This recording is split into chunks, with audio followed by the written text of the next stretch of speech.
Baik, sebentar nanti berlangsungnya sambutan Hari Peneroka Felda peringkat kebangsaan 2020.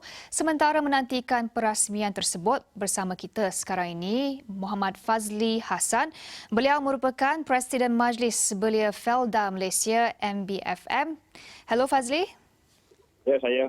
Hai Fazli, terima kasih kerana bersama kami di Astro Awani. Sementara kita menunggu ucapan dari Perdana Menteri, kita nak fahami realiti peneroka Felda terutamanya generasi kedua, generasi ketiga seperti Fazli. Apakah realiti dan cabarannya kepada Fazli secara peribadi? Mungkin boleh kongsikan realitinya bagaimana yang berbeza untuk Fazli dan rakan-rakan Fazli di Felda kalau dibandingkan dengan ibu bapa ahli keluarga generasi pertama.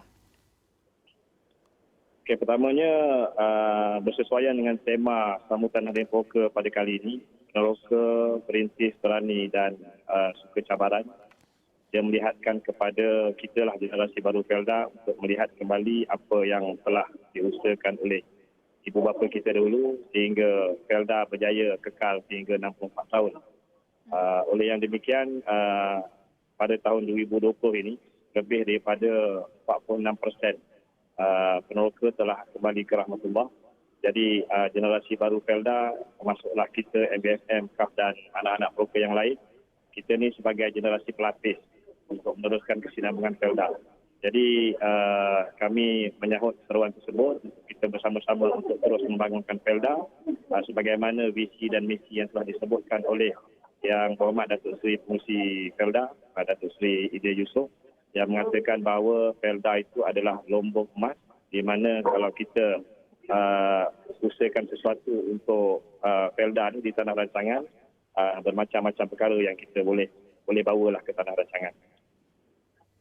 Okey Fazli, contohnya kalau kita ada siarkan laporan sebentar tadi yang menyatakan ramai juga anak-anak Felda yang hilang pekerjaan, contohnya dalam tempoh PKP, dan bagaimana cabaran dari aspek orang muda, ya, pandangan orang muda, adakah wujudnya satu ekosistem yang utuh untuk kekalkan anak-anak Felda untuk meneruskan dan mengusahakan mengembangkan lagi perusahaan di Felda, kerana ramai juga yang terpaksa berhijrah ke bandar contohnya.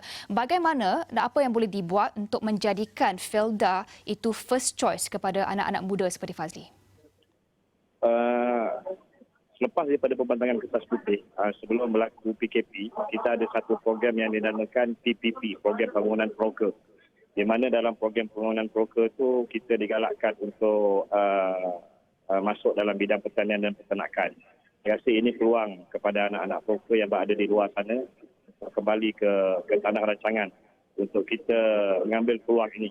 Sebanyak yang telah ditentukan oleh kerajaan, sebanyak 250 juta tahun untuk kita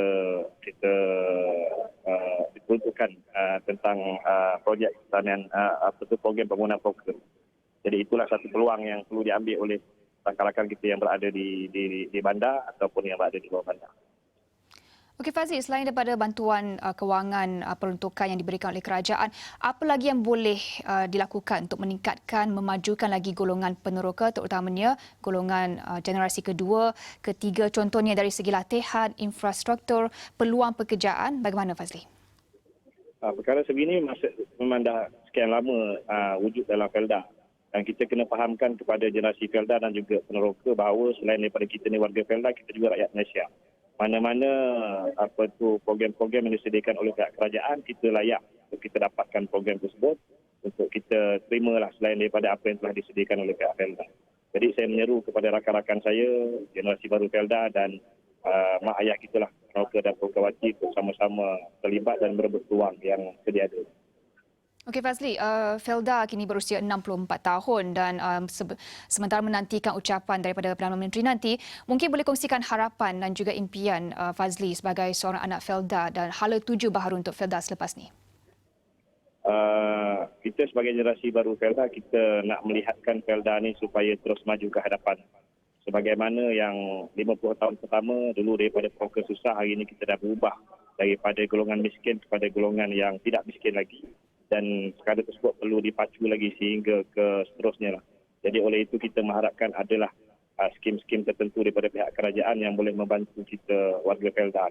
Bagi kita generasi baru Felda ni adalah perkara-perkara yang berkaitan dengan perumahan yang perlu diberikan kepada anak-anak generasi baru. Selain daripada itu, keiktirafan kepada generasi baru Felda yang menjadi peroka ganti ataupun pewaris kepada peroka yang sedia ada pada hari ini.